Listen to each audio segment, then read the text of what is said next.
Assalamualaikum warahmatullahi wabarakatuh. Perkenalkan, saya Arif Hidayah dengan NPM 2004290007 dari kelas Agroteknologi A1. Nah, di sini saya akan menjelaskan tentang budidaya tanaman kelapa sawit.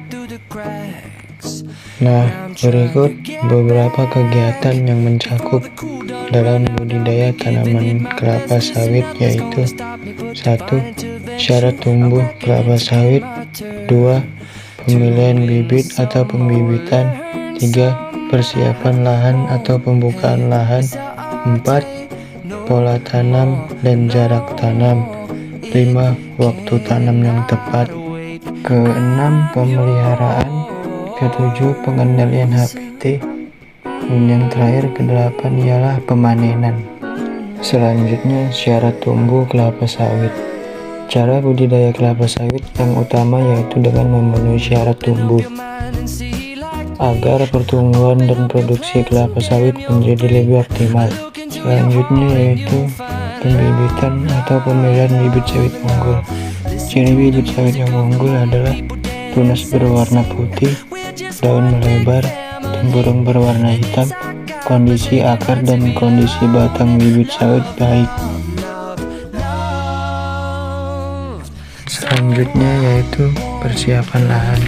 Pada persiapan lahan ini terbagi menjadi 3 bagian, yaitu desain kebun, yang artinya untuk merencanakan tata ruang dalam kebun, dan updating yang terbagi atas jaringan jalan, areal pembibitan, saluran air, serta lokasi updating. Yang kedua ialah pembukaan lahan, yang artinya penyiapan lahan untuk dibudidayakan pada komoditi yang akan ditanam agar memberikan pertumbuhan yang baik bagi tanaman tersebut. Dan yang ketiga yaitu pengolahan tanah, ialah melakukan pengolahan terhadap tanah agar struktur tanah menjadi gembur dan porus sehingga aerasi tanah menjadi lancar. Pola tanam dan jarak tanam. Pola tanam kelapa sawit perlu diperhatikan karena berkaitan dengan efektivitas penggunaan lahan. Selanjutnya yaitu waktu tanam yang tepat. Waktu tanam yang tepat dalam budidaya kelapa sawit adalah jika umur bibit sawit siap tanam dan lahan budidaya tersedia. Selanjutnya yaitu pemeliharaan, yang mencakup penyiraman, penyiangan, dan pemupukan. Selanjutnya pengendalian HPT atau hama pengganggu tanaman.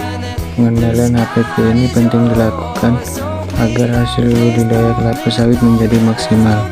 Yang menyerang pada tanaman kelapa sawit ialah ulet, kumbang, dan tikus. Penyakit yang menyerang tanaman kelapa sawit ialah busuk akar dan busuk pangkal batang.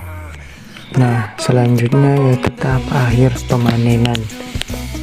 Tahap akhir dari budidaya kelapa sawit adalah pemanenan kelapa sawit. Buah sawit dipanen ketika berumur 31 bulan. Setelah pemanenan, kita harus melakukan pembersihan terhadap pelepah-pelepah sawit dan mengutip berondolan sawit yang berjatuhan di bawah pohon tersebut. Ya, sampai di sini saja. Demikian dari hasil video saya tentang budidaya kelapa sawit. Kurang dan lebihnya saya mohon maaf. Wassalamualaikum warahmatullahi wabarakatuh.